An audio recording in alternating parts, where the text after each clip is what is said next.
Badlapur encounter प्रकरणातला मृत आरोपी अक्षय शिंदेचे वकील अमित कटारनावरे यांनी आज घटनास्थळाची पाहणी केली आहे। एन्काउंटर आधी पोलीस अक्षय शिंदेला तळोजा कारागृहातून घेऊन चालले होते। पोलिसांची गाडी मुंब्रा बायपास जवळ गेल्यावर अक्षय शिंदेचा एन्काउंटर झाला होता। त्याच मार्गाची अक्षयच्या वकिलांनी आज पाहणी केली। त्या दिवशी नेमकं काय घडलं याची वकिलांनी माहिती घेतली। त्याने काही रिस्ट्रिक्शन्स घातलेले आहेत। मी सगळ्या काही गोष्टी आता रिव्हील करणं शक्य नाही।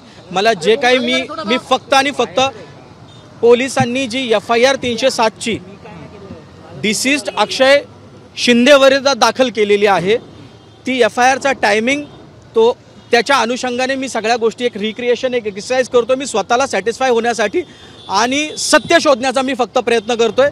काही गोष्टी मला आता निदर्शनास आलेल्या आहेत, परंतु त्या मी आता जर सांगितल्या तर मी कोर्टामध्ये काय सांगायला राहणार नाही आणि विरोधक सगळे अलर्ट होतील।